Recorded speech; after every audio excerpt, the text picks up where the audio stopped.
Welcome to Pushback. I'm Aaron Maté. After losing to Donald Trump in 2016, Hillary Clinton is best known of late for attacking candidates who are trying to beat Trump in 2020. Most recently, Hillary Clinton attacked Bernie Sanders, saying that no one likes him, except, of course, for Democratic primary voters who are currently ranking him at the top of the polls.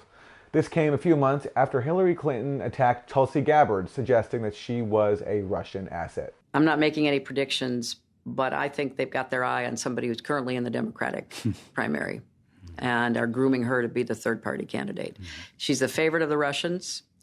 They have a bunch of sites and bots and other ways of supporting her so far. And that's assuming Jill Stein will give it up, which she might not, because she's also a Russian asset. Well, while Bernie Sanders has so far ignored Hillary Clinton's attacks, Tulsi Gabbard is responding. She has just filed a $50 million defamation suit against Hillary Clinton for smearing her as a Russian asset. Joining me now to discuss is Michael Tracey, independent journalist who is on the campaign trail covering the Tulsi Gabbard campaign. Michael Tracey, welcome to Pushback. What can you tell us about this lawsuit and how it came about? Well, the lawsuit came about, as you mentioned, when Hillary, seemingly out of the blue in October of last year, decided on a podcast with notably a prominent former Obama official, David Plouffe, who ran famously his successful 2008 campaign. Hillary decided to just drop this bombshell alleging that essentially Tulsi Gabbard was being controlled by a sinister foreign government. That's what the clear implication of Hillary's statement was.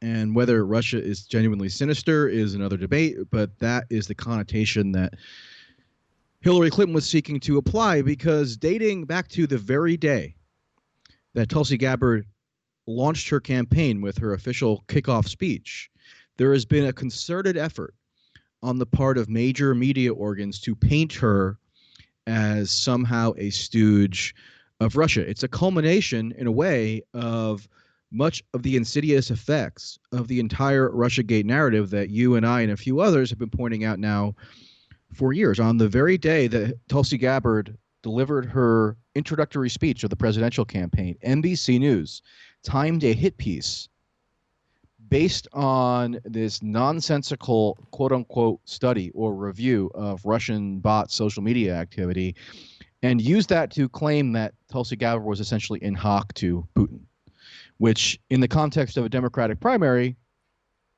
probably is not the way that you want to kick things off, right? Given how animated many, or at least a segment of the Democratic primary electorate is by this perceived intrusion of Russia on U.S. political affairs. So Hillary kind of brought that to fruition with her comments on this podcast, and Tulsi is now saying that she incurred losses as a result of it. And I think it's true that you do incur reputational losses when the party's previous presidential nominee, former Secretary of State, one of the most high-profile individuals in the country, decides to essentially slander you in this fashion. Now, if this actually goes to trial, which is a little in doubt, I mean, there is a political motive behind this lawsuit in a way, because it emphasizes Tulsi's unique willingness to take on those who are attempting to destroy her, unlike arguably in a way Bernie, although they're obviously in different political positions, so that the considerations to be taken into account differ. But at least in Tulsi's case, we're getting toward the first voting now, next month, and she wants to, I think, emphasize that when these powerful political elites try to rain down smears on her, she's not going to take it lightly. And it's especially notable in a way because, as you are well aware, Aaron, the media and political actors have for years been able to impugn the integrity of anybody who questions any aspect of the Russiagate narrative, or now its sort of ugly stepsister, the impeachment narrative, as somehow being complicit with the evil deeds of the Kremlin. They've done that with impunity. So this is really one of the first major instances I can recall when somebody who has taken the brunt of some of these attacks says, you know what, I'm not going to stand for it. I'm going to employ some tangible action here to oppose it. So for anybody who has been maligned since 2016 as doing the bidding of Russia, it's refreshing in a way to see somebody actually stand up and put their money where their mouth is and say, this is not going to stand. Right. And, one thing that the lawsuit points out, the filing by Tulsi Gabbard's attorneys, is that Tulsi Gabbard asked Hillary Clinton for an apology and a retraction, and that Tulsi Gabbard even contacted Hillary Clinton and asked her to retract her smear of her as a Russian asset, but that Hillary Clinton did not respond. So the notion that this lawsuit even comes from nowhere, which has been put forward by some people, that it's just a political stunt, is false, because actually it's Tulsi Gabbard, responding to the fact that she's given an opportunity to Hillary Clinton to retract an obvious, ridiculous smear, but Hillary Clinton explicitly rejected that. She basically refused to respond to Tulsi Gabbard's request. That's right. And Tulsi Gabbard gave her now several months to retract the allegation. So what do you do at that point? What other options do you have? There's a reason why the United States does have defamation law. Now, the standard is quite high. And as a political figure with a public profile, Tulsi Gabbard has to reach an even higher standard than, let's say, an ordinary person, quote unquote, would have to. But nonetheless, it's still sort of a statement unto itself that she would see through this attempt to highlight how insidious such attacks really are. And so, again, for the small group of us who have been inundated with these kinds of attacks for years, it's a notable attempt to finally stand up and retaliate, in my judgment. Now, I saw others saying that because Hillary in the podcast clip didn't utter Tulsi Gabbard's name, then that means it couldn't have been defamatory, even though everybody who listened to it immediately knew exactly who Hillary Clinton was talking about.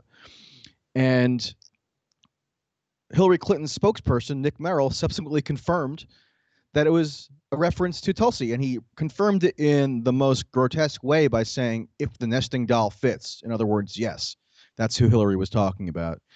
And on top of that, David Plouffe, by the way, Michael, same podcast, by the way, Nick Merrill added, quote, "This is not some outlandish claim. This is reality," unquote. Right. So what is that if not an explicit confirmation that, yes, Tulsi Gabbard was being referenced there?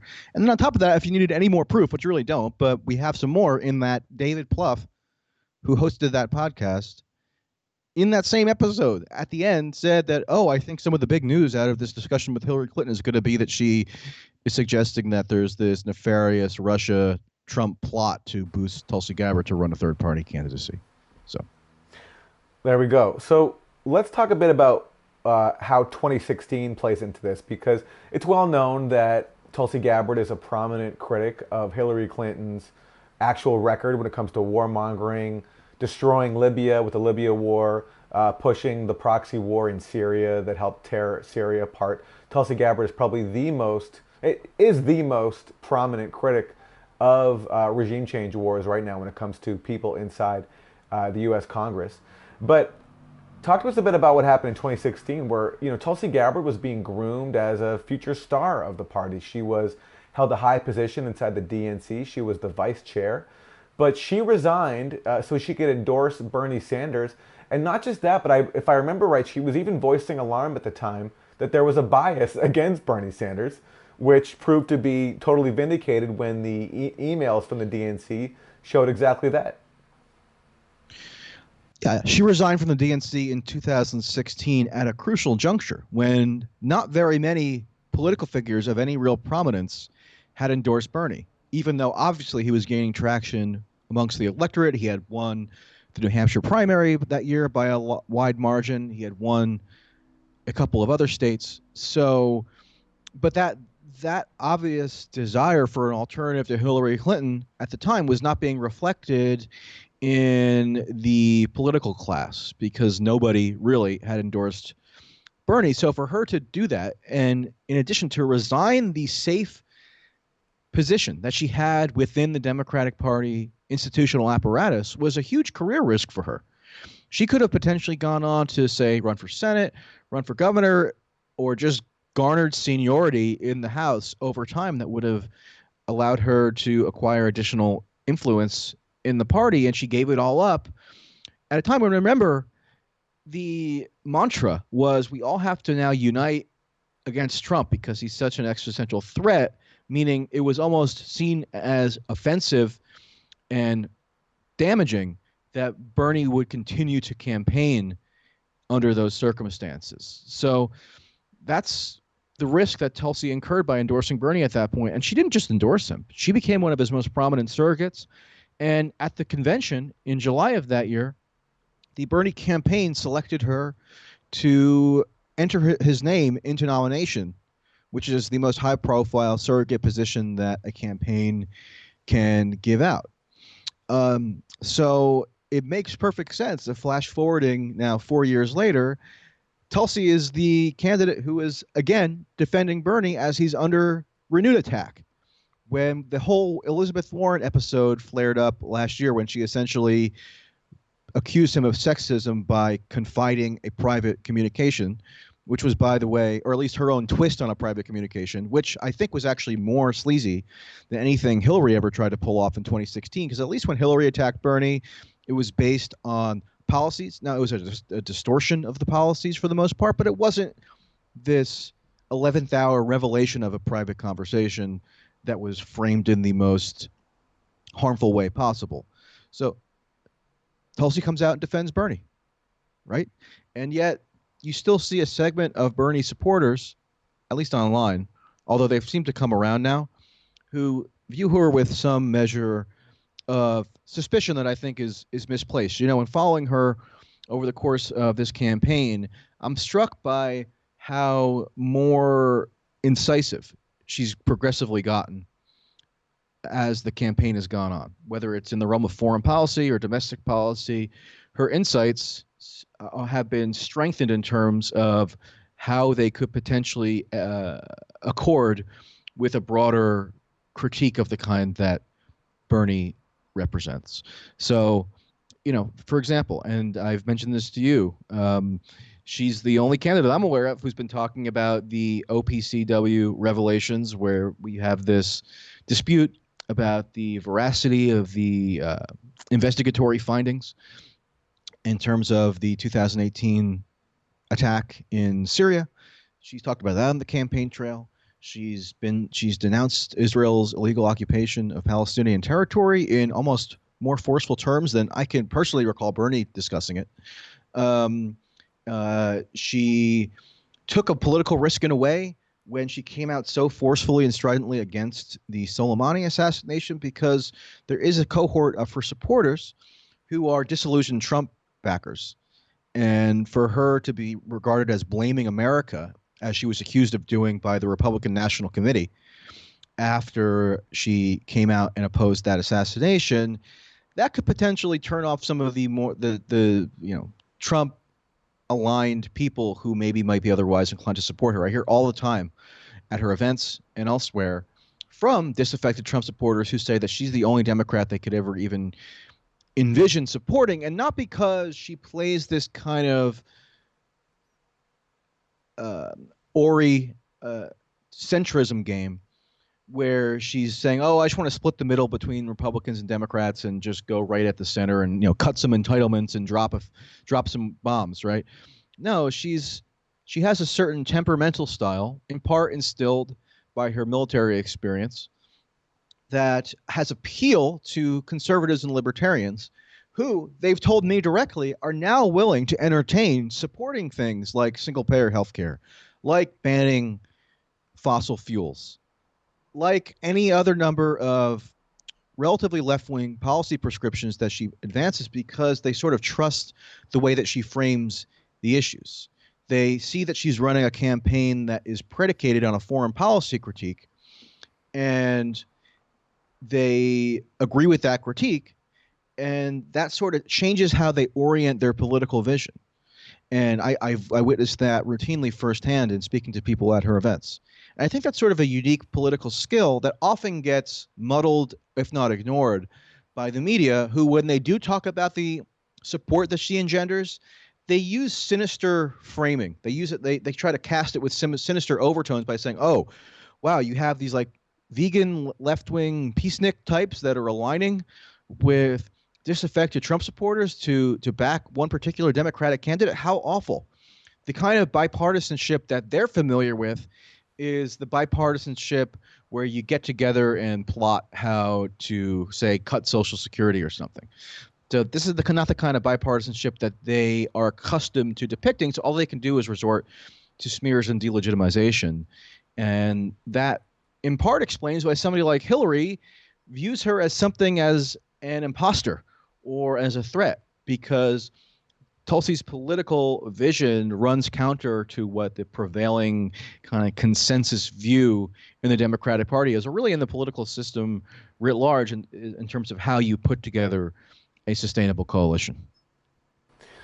And it's very strange to see progressives somehow suggest that she's a Trump supporter when she's the one making some of the most forceful critiques of Trump's policies out there. While so many other Democrats are silent or even going with them, like in the case of Iran or Syria. She even introduced an extensive censure motion to censure Trump, not just for pressure in Ukraine, which is the focus of impeachment, but to censure him for violating the War Powers Act. But I don't know if she got any support at all from other Democrats on that. Do you? Well, no. And her vote on impeachment does continue to come up, even among voters who attend her town halls. So that did evidently sort of penetrate into the popular consciousness about her. But the thing about that vote is that her rationale for why she did it was totally unique in the American political landscape in a way that I think is crucial. Because she voted present not because she wanted to absolve Trump of culpability for wrongdoing. She explicitly stated to the contrary, but that she couldn't endorse an impeachment process, which I think you and I probably agree is fatally flawed in a whole variety of ways. You know, she had an event in Manchester, New Hampshire last week where somebody who actually asked a very intelligent question put to her, what do you make of, over the course of this impeachment process, the Democrats trotting out these longstanding security state bureaucrats who have been claiming that what Trump did was so bad because it thwarted, quote unquote, official U.S. foreign policy. Even just today, just before we started recording, I've been sort of half listening to some of the impeachment trial, and you have the Democratic impeachment managers repeating the same line where Trump is worthy of removal from office because he didn't adhere to what's been called, I think, totally fallaciously, official U.S. foreign policy. Whether you like it or not, the democratically elected president has a mandate to enact foreign policy as he sees fit in the context of the checks and balances of the American political system. If you don't like his conduct of foreign policy, you can vote him out. And that's essentially what Tulsi said. Not that she's supporting Trump's conduct of foreign policy. In fact, she stridently objects to it. But she's saying the right way to impose accountability for the misconduct of foreign policy is not to somehow exalt these security state officials who stick around for more or less their entire career across administrations and claim to be these non-ideological actors when essentially what they're doing is advancing the interests of the bipartisan foreign policy establishment and the military-industrial complex. So that's who you're strengthening if you buy into this logic that's being propounded by the Democrats vis-a-vis impeachment. So I'm personally gratified that there's at least one person, right? Because Bernie hasn't challenged, unfortunately, in my estimation, although I can understand the logic or the political rationale for why he hasn't done so, he hasn't challenged any aspect of the Russiagate or impeachment matters. And Tulsi Gabbard, to the extent that she does have a platform, has used it in service of highlighting how damaging this is if we all just kind of mindlessly sit back and accept everything that's being force-fed down our throats because we don't like Trump. Well, you can not like Trump, but also not like these machinations on behalf of this national security state, which actually serves the purpose of further entrenching their power such that a future president now has to contend with a precedent, with a C, that says going against official U.S. foreign policy can get you impeached. What if Bernie tries to go against official U.S. foreign policy to do something like, gee, I don't know, remove sanctions against Iran, which Tulsi also advocates, or do any number of theoretical policy actions that you could imagine him might wanting to do that would face resistance from some of these permanent bureaucracy types.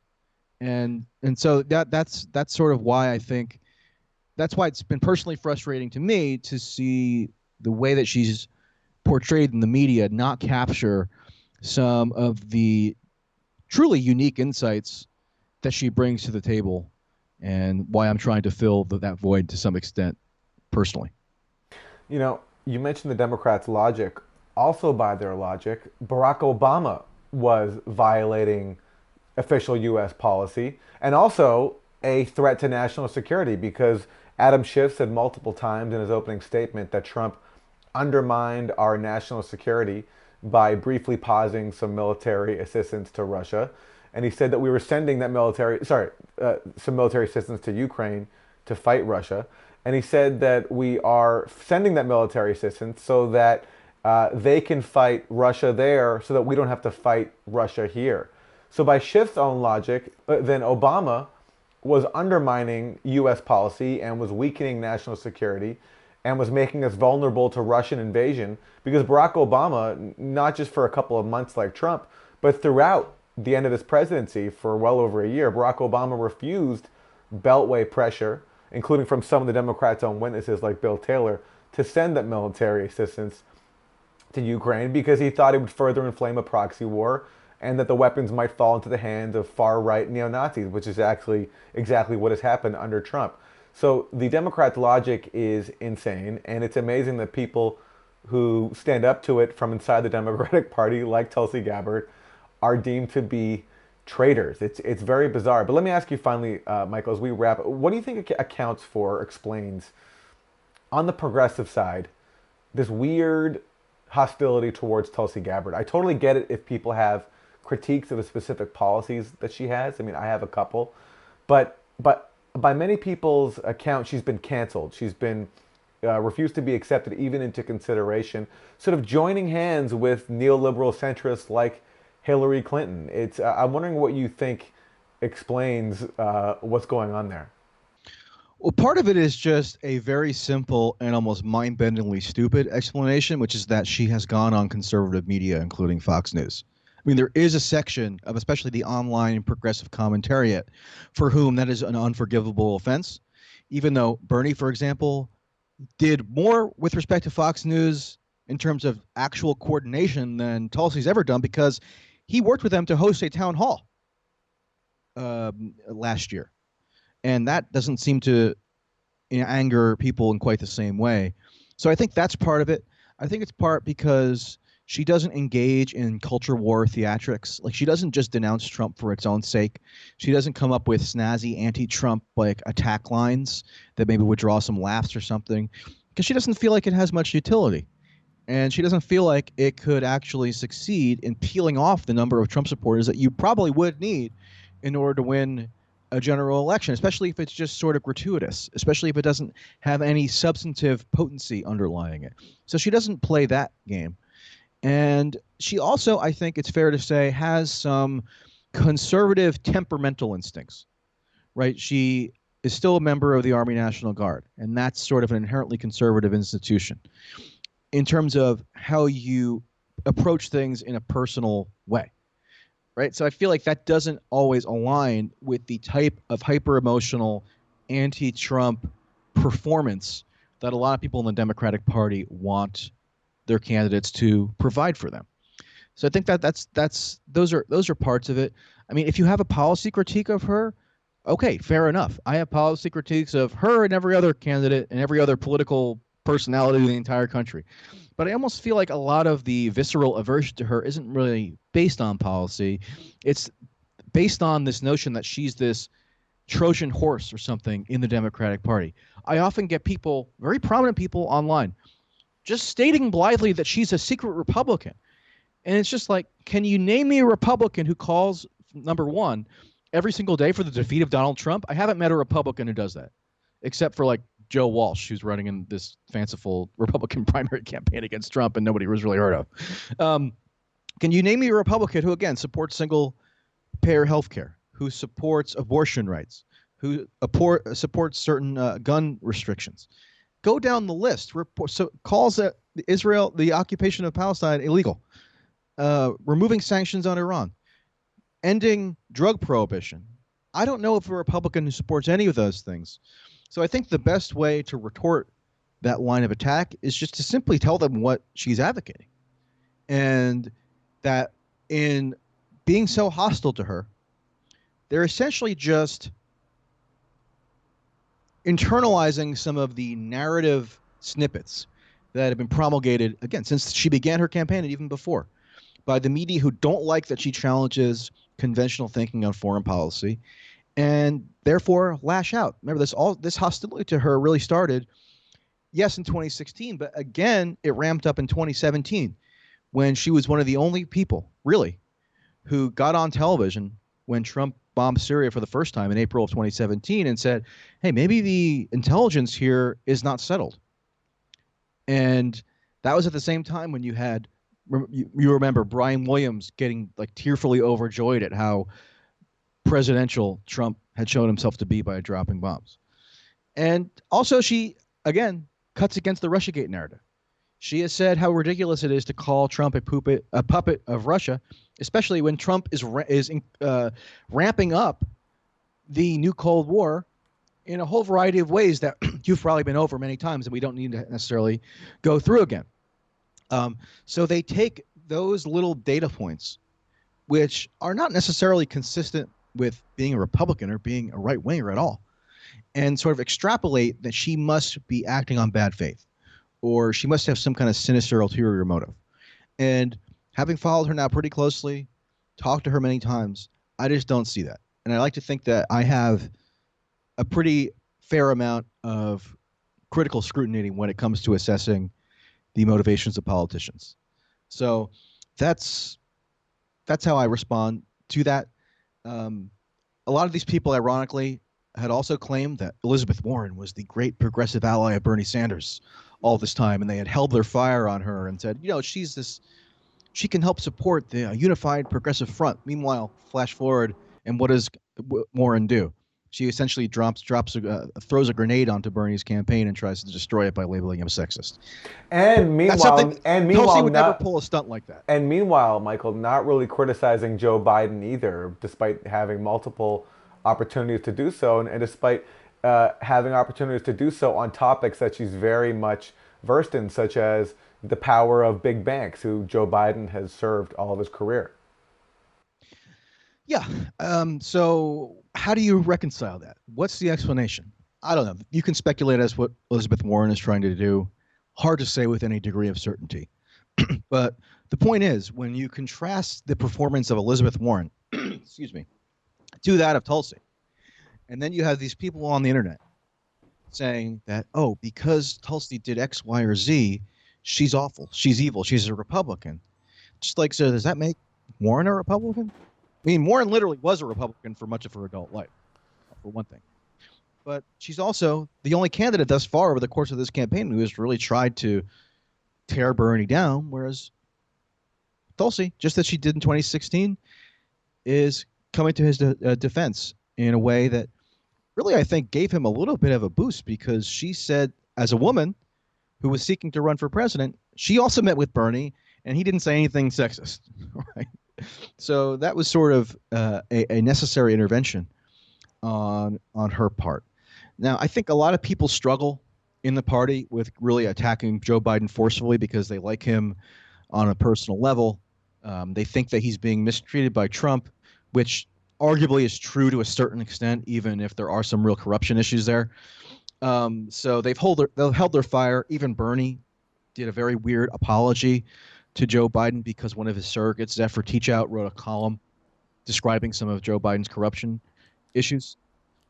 So, yeah, I mean, there is that dynamic at play there where a lot of these people amongst themselves have this sense of collegiality, especially like Bernie if you served with Joe Biden in the Senate. But with regard to Tulsi, I just really wonder, what are your principles if your reaction to her is one of hatred right? You obviously can't be somebody who is concerned about the trajectory of U.S. foreign policy. You can't be somebody who thinks that it's worthwhile to base a campaign on taking it directly to the entrenched interests which have made it such that U.S. foreign policy generally stays roughly the same over the course of administrations in both parties. You must not care about that if you are screeching with outrage about how awful she is. Now, again, that doesn't preclude legitimate critiques that are policy-based or based on some other real issue. But a lot of what I see in the hatred of her, especially among progressive, is not real.